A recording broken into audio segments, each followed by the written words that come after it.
is Cool FAB-Racing. Welcome back to the Cool FAB-Racing British Mini Bikes Championship. Joining me is Sarah Boter from the Cool Motor Racing team. Now, Sarah, you joined the team when? End of May, actually, at Rara. That was my first event for the team. And you're from South Africa originally. What are you doing for Cool Mill? What's your role? I'm the comms manager at Cool Motor Racing, so I handle a lot of the social media, the press releases, working with some of the BSB teams, getting coverage for the series. So it's quite a full-on job, really, but great fun. And then this weekend, you're obviously pretty much looking after the kids. You're rounding them up for interviews and stuff like that. So it's a full-on role on the weekend, but also during the week. What's your main things you're doing during the week then?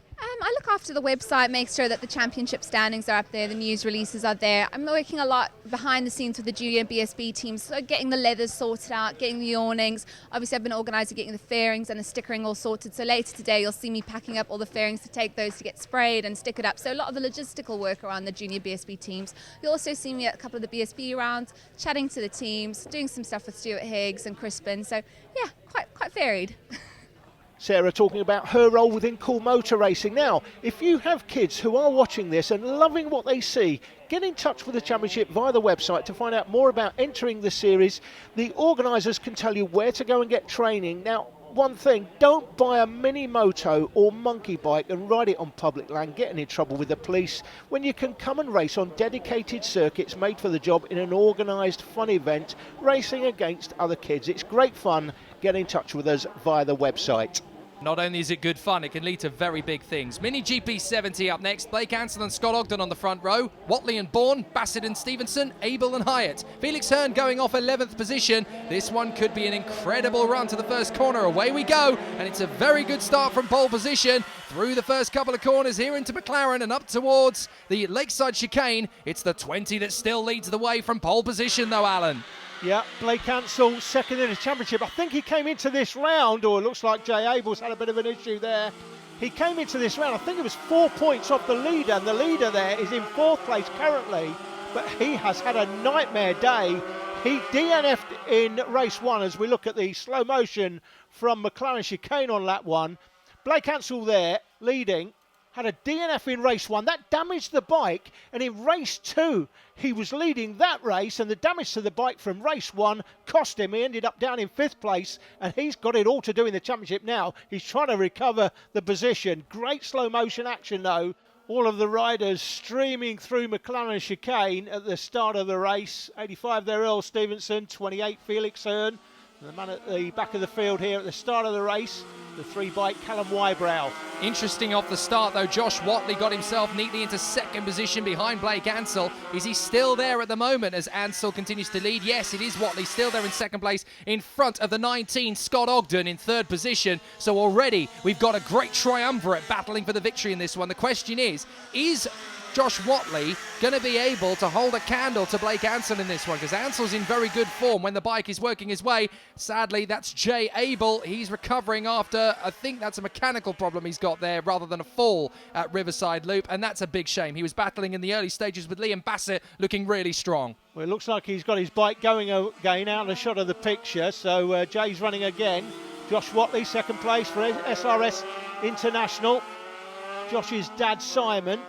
Give a shout out to Simon, who supports several riders. He's supporting Fraser Rogers, for example, in BSB, some of the other riders as well. And that's always nice to see. You don't always see dads supporting anybody else other than their own kid. And where Simon's concerned, he's prepared to put his hand in his pocket and help a few of the other riders out, which is just fantastic to see. Kind of the Anthony Hamilton of motorcycling, almost, you could say then, couldn't you, really? Yeah, I think he was helping out Paul Di Resta, wasn't he, for a while? Amongst many other drivers as well. Oh, that is the 64, that's Bassett. So first Abel and then Bassett in trouble. They were the ones battling side by side through the first corner on the first lap, and both of them are now in trouble. Scott Ogden, though, third position, racing in both the GP50 and GP70 classes at the moment. And he's one of those superstar riders, isn't he? Because he's at the front end in both classes. He's not a shy guy at all. He pushes himself right to the front of both grids, and he is gunning for it. Liam Bassett, sadly, not going any further. They tried to get the bike moving again, but it's not going to happen. Franco Bourne is dropping back, though, from these three. This race is theirs to command. Yeah, Scott Ogden finished fourth, of course, in the Mini GP50 race we saw in the last part. He's going to finish one step higher here at least, but he was the man fastest on the track in Mini GP50, don't forget. He looks like he's the fastest man on the track here as well, Jake. Yep, out of the horseshoe, trying to close up on the number 70, Josh Watley, as they drop through the Riverside Loop, and then they'll fly down the straight towards Bottom Bend. It's only the Mini Moto classes that use the infield section, so down this long straight, through Bottom Bend they'll go, and through Paddock Bend. Josh Watley desperately trying to defend that second position while attacking Blake Ansell at the same time. He is kind of piggy in the middle here in this little squabble, and he's got to defend as much as attack. It's a difficult situation to be in. Yeah, Josh spending a lot of time out in Spain these days, riding the championship out there.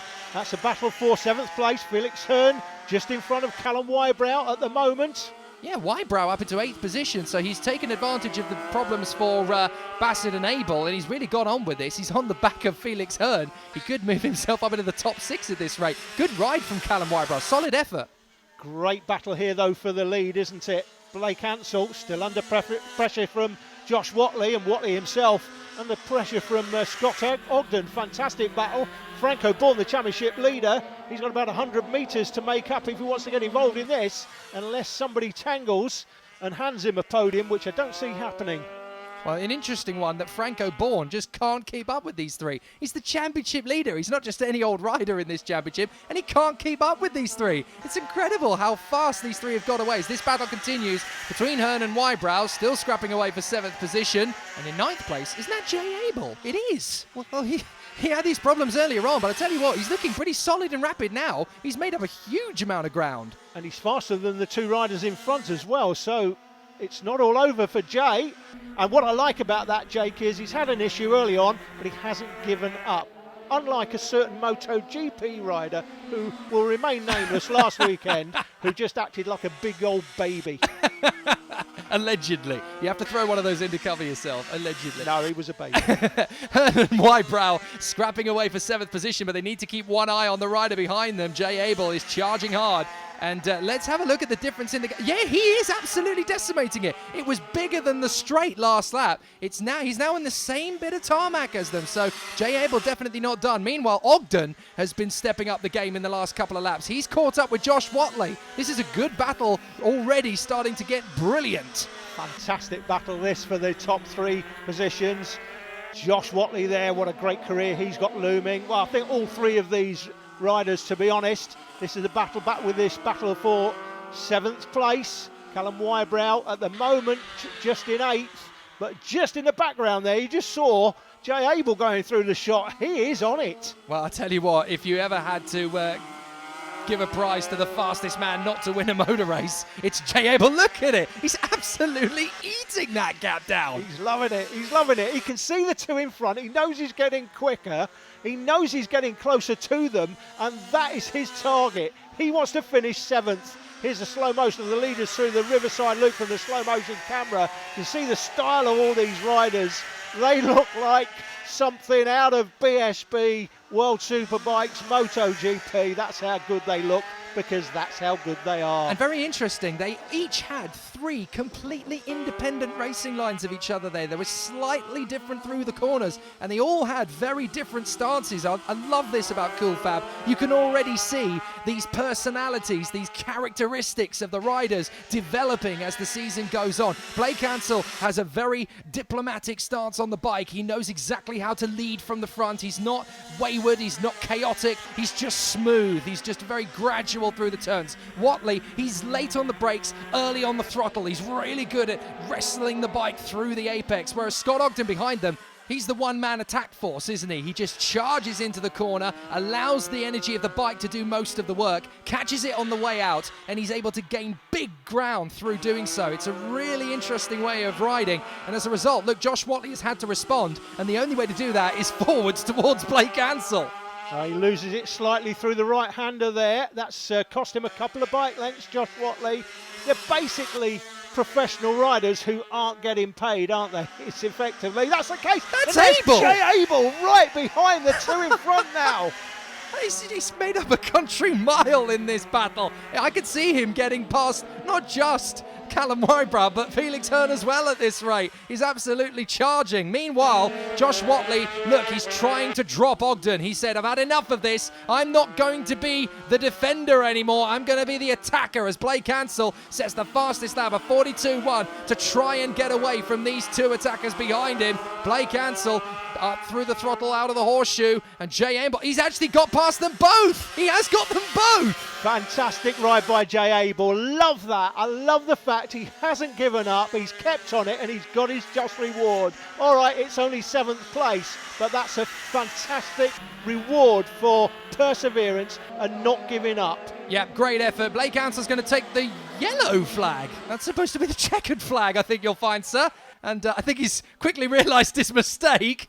But it was meant to be the checkered flag that Blake Ansell was shown. He had it in his hand. He waved the flag in the wrong hand. Oh, we've all been there. I suppose we've all done it. But Blake Ansell takes the victory from Josh Watley. He tried hard, Josh. Couldn't quite get the job done. And Ansell takes the spoils. A fantastic battle with those three. Blake Ansell wins then from Josh Watley in 2nd place. Scott Ogden is in 3rd position in front of Franco Bourne, with Earl Stevenson fighting hard to get a valiant 5th position. Great effort from him. Well, Ansell versus Watley and Ogden, a brilliant battle, but it's Franco Bourne who still leads the championship, but Ansell and Ogden are gaining ground. Josh Watley's not a million miles away either.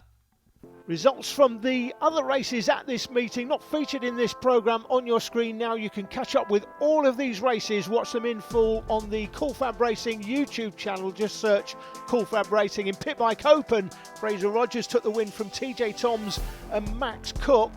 The senior mini-moto classes, 2 of them air-cooled and liquid-cooled. Brad Ray took the win in air-cooled.